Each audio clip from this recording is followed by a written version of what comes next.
parce que souci na biso ezali nini to mi mettre au service ya peuple. Est-ce que vous croyez que logique tozana yango ya prise ya pouvoir par les armes tokoki ko changer yango? Ça fait 2 ans que naza ko mener na bango discussion wana bango baboyi un grand nombre ya bato na kat na pareko bandimi, mais un certain nombre o ezali minorité baboyi. Na lobby tala en politique bokoki ko s'adapter na réalité ya moment. Bitumba violence ezali eloko ya malamu to tokotikela yango bana na biso lokola héritage. Je pense que ceux qui tozali ba responsable tomekana no mwa moke na kati na biso kotala ndenge nini toko kosimbana na maboko. Ça fait 2 ans kosimbana na maboko to proposer notre discours politique, un autre projet politique, notamment dans le cadre ya ba élection namboka. Un bon nombre ya bandeko qui sont des cadres bandima kinga na likambo wana ba mosusu baboya kingai, notamment président toke na bango ti balingite ngana za na logique ya à partir ya moment où na pesi démission na ngai nazan lisusu na logique ya bitumbate ya prise de pouvoir par la guerre te. Pourquoi? Parce que na 2006 argument na pesa ki Honoré Ngwanda na bandeko mosusu oyo batelemela kinga yango wana na 2006 apareko ezalaki na logique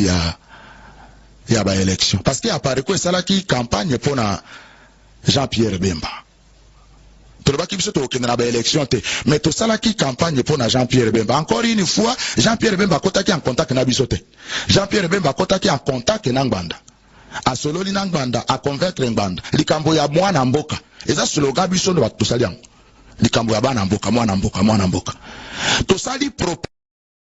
bandiko babolingo na banzi bino moko bowiti koyoka ndenge nini slogan oyo ya mwana mboka, ndenge nini bakreaki yango pona ko kotisa yango na mitu ya bato ya bakongole pe ba mosusu bazwaki yango lokola eloko ya solo. Bomoni eloko nyonso tu oyo esalamaka na ndenge ya mabe na ndenge ya nkuku, bomoni nzambe abimisaka yango kaka poasa. Esali combien bambula boni tango basalaki likambo ya mwana mboka oyo batu balobi ete bana mboka bapaya bazali na nini. Bomoni ndenge bwatwa ya Ngwanda ye moko alobi ete ezalaki eloko moko bamontaki yango de toute pièce pona kopesa makanisi na bato ete bapaya bazali na kati na mboka. Ete ya biso bato oyo tozali kokanisa ete Ngwanda nda azali koyela bato vérité, mais ye kaka ndenge tolobi nzambe ya kobimisa ye polele nanu esili te.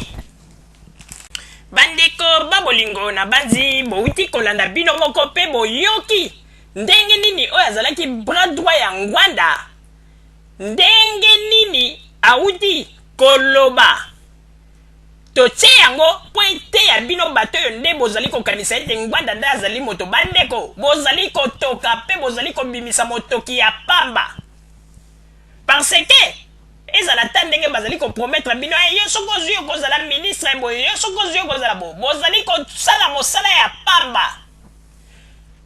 po ete ata lelo soki mpe nzambe asali bapesi ye mokonzi na Kongo,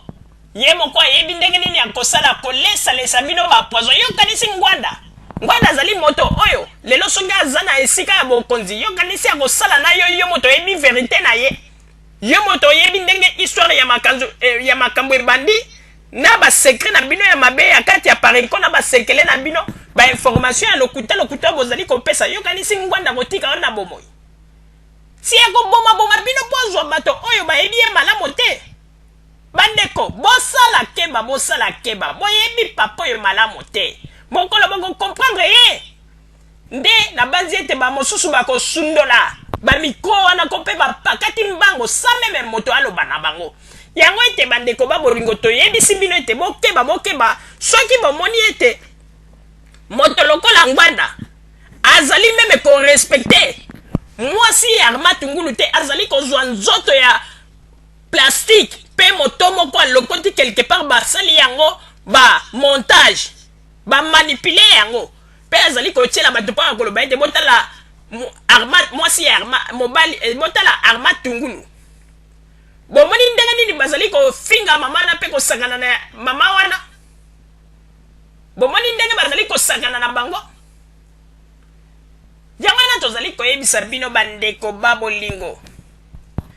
oyo basali ko oyo Ngwanda asali na foto ya Arma Tungulu ezali humiliation pe insulte indirect ezali insulte indirect yango na tozali koyebisa bino bandeko bino bato oyo bozali kolanda makambo ngulu ndeko okoya kokufa otiki libota na yo likolo ya bato moko oyo ete bazali ba ignorant makambo na bango na motu ezali kaka ya mabe bazali ata na souci ya bato mosusu te bazali kotala nde ba intérêt na bango personnel mais soki bazali kokanisa ete liti ya Congo bakozwa yango na nzela ya lokuta efutaka te lokuta efutaka te balokuta na bango bazali koutilize yango nde bazali kopesa lisusu Joseph Kabila chance ya mingi po ete avanda na bokonzi oyo nalobi ezali révélation monene balokuta na bango nde ezali kopesa Joseph Kabila chance mingi pe peuple na kati ya Kinshasa alingi Joseph Kabila na ndenge ya kosangana te mikolo koya tokosalela bino reportage boyoka ndenge nini population eza na kati ya Kinshasa ndenge balingaka kutu te koyoka ke moto mosusu aya koloba mabe na kombo ya Joseph Kabila pe bapopulation ebele bayebi ete oyo nyonso tu baopposant bazali koloba awa o barwandais bo basi bayebi ezali bamanipulation pe bapopulation na kati na Kinshasa balobi ete eza na bato mosusu oyo pe baza na kati ya Congo kuna oyo bandeko na bango bazali banda baza kosala opposition basili ko infiltrer bango mwa lokola ba pion pona ko lukaka ko convaincre bato ete bosala boye po ete barwandais baza na mboka mais balobi ete balingi kutu koyoka bango te Nzambe merci kaka po ete opération Hirondelle esimbi te pe na minute oyo ndenge ba fieti général monene ndenge azali kolia malemba to fufu ya prison azali komona makambo na ye yango na tolobi ete lokuta na bango ndenge balobaki ete général monene azali na esika ya sécurité eloko moko ezali te azali na esika ya sécurité bon bokende kosala ye interview et puis toyoka mongongo na ye po ete Ngwanda na atala kuchakudia basali ba démarche ndenge nyonso po ba liberté bapesa ye liberté mais eloko moko eleki ya kitoko ezali te pe balobi ete jamais bakotika ye wana ezali signe pona kolakisa ete Nzambe alingi bozomba lisusu te na kati ya Congo makila ya bana ya Congo bosi botangisaki na matango ya deuxième république Nzambe alobi non mais soki Ngwanda azali kokontinue kaka boye bandeko bokoyoka un jour Ngwanda alali na mbeto ya hôpital ou bien aza na koma aza koningana te pe aza koloba te nde bokomona ete Nzambe aza koreagir na mboka na biso soki azali kokanisa ete oyo azali kosala ezali juste na miso ya Nzambe azali nde komikosa po ete bokonzi ya Joseph Kabila Nzambe nde moto apesi ye yango parce que tango bango bazalaki na bokonzi bonéglige ma peuple bozwi bokonzi wana bobwaki yango na balabala sikoyo bokomi koluka lisusu bozwa bokonzi bozoba na bozoba Ngwanda asala attention un jour soki akebi te Nzambe akomemela ye kaka na système moko kaka pa boyoki Ngwanda akota hôpital alobaka lisusu te atikala bongo pe wana place ona bokoyeba ete makambo tozali